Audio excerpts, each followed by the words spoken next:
As the immortal Peter Griffin once said, ColecoVision, well, it's gonna be a fun afternoon. So I'm looking for adventure, and there it is. One could say it's adventure time, huh?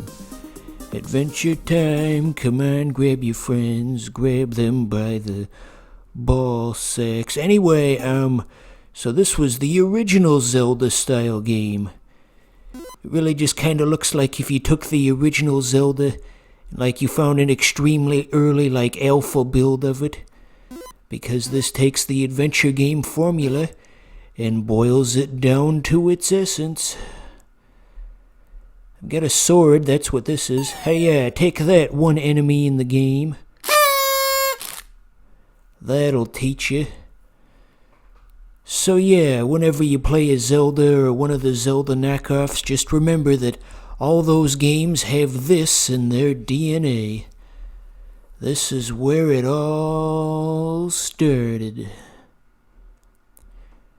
Remember that episode of Clarence when it was either Belson or the dad who found an old Atari and they were playing a game that was very clearly supposed to be this game? So yeah, this is famous. At least one person remembers it other than me, and they write for Cartoon Network apparently. Watching those old reruns of Clarence, I was always thinking, gosh, I'm such a Belson. Just a total dick to all the other kids, and he got all these fancy video games.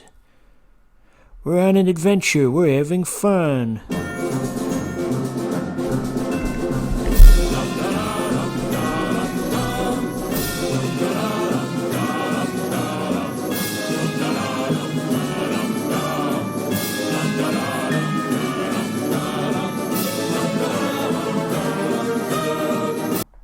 Very easy to get lost in here. Maybe I'm just stupid is what the problem is. How could you possibly get lost in something so simplistic? There's a second enemy. I thought there'd be only one. There can be only one. But anyway, this was very revolutionary at the time, even if it doesn't seem like it. Considering how most other Atari 2600 games are over in 2 minutes. This is one that's over in maybe 15 minutes. As revolutionary as the Hubble telescope flying out into the deep recesses of space and giving us new information on the universe and everything in it. You know, people try so hard to understand the universe, but in a way we are the universe. I mean, we're all a product of it, aren't we? In a sense, we're all just the universe experiencing itself. We didn't come into this world, but rather we came out of... I was trying to quote the frickin' Alan Watts thing. I don't know, my internet's down and I can't look up the text. Fuck off. Okay, so, we gotta take Quick Man's horns to the starting area, and that means we win, I guess. I think it's actually supposed to be a goblet of some kind. Looks rather goblet-shaped, don't it? Did you ever read that Harry Potter book, Harry Potter and the Goblet of Fire or whatever? I mean, I never got into Harry Potter stuff because I'm not some pencil neck, but I was aware of it. They had the movie on TV once, and it's just kind of gross to watch because, you know, it's very, very clearly intended for hormonal teenagers, and the wizards had like a wizard prom or something like that, and oh no, Splumberty won't take me to the wizard dance, oh boo hoo hoo.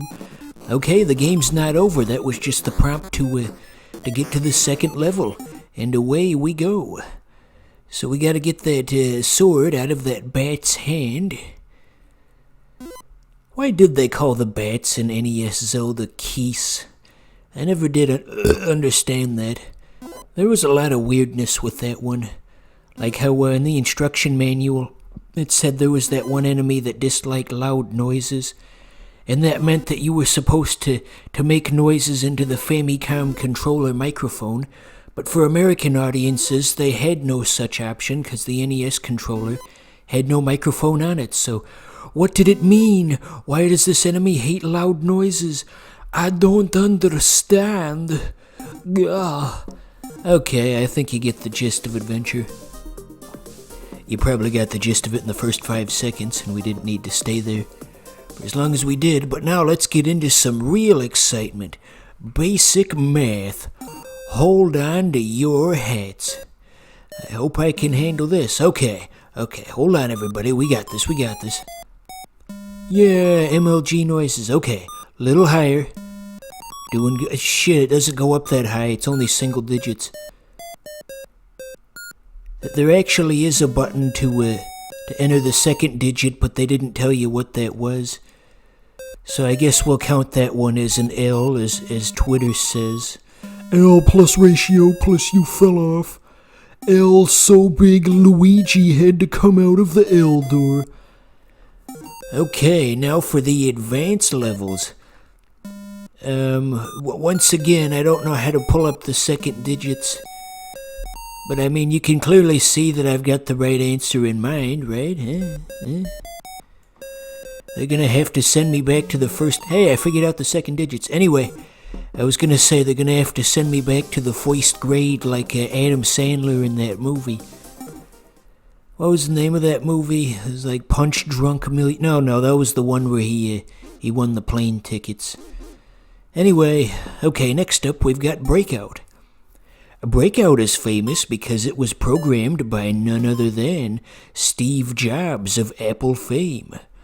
Steve Jobs worked at Atari in his younger days, and the managers made him come in at night to do the coding because he smelled so bad and they didn't want him to be around the other employees. I didn't make that up, that's a real one. I don't know how you'd go about Googling such information, but I definitely heard that somewhere. That was one of those weird Steve Jobs quirks. He didn't bathe, and he had a very strange diet. You know, Ashton Kutcher, when he played Steve Jobs in that movie, to better understand the character, he tried to imitate Steve Jobs' diet for a while. And after doing that for like a month, I think he almost developed the same type of cancer that Steve Jobs ended up having. So yeah, maybe it was diet related. Who knows? I feel like the paddle movement is a wee bit too sensitive with this controller. Just like in Tempest with the last episode, just one little push on the stick, and you're already halfway to Narnia. Narnia? I mean, clearly these were meant for paddles. I bet you there's an adapter so you can use Atari paddles on your PC, just a generic USB adapter, but I don't know if Steam would have support for that necessarily. Because as we all know, Steam tends to be a bit finicky when it comes to using non-standard controllers. Emulators as well. A big picture mode was supposed to fix it, but here we are still. So many clones of Breakout have been made over the days, mainly on Flash sites, just because games like this are so easy to program.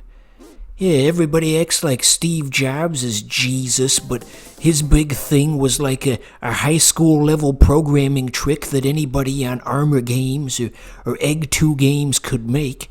He's overrated, just because he made Breakout. Bye, have a beautiful time.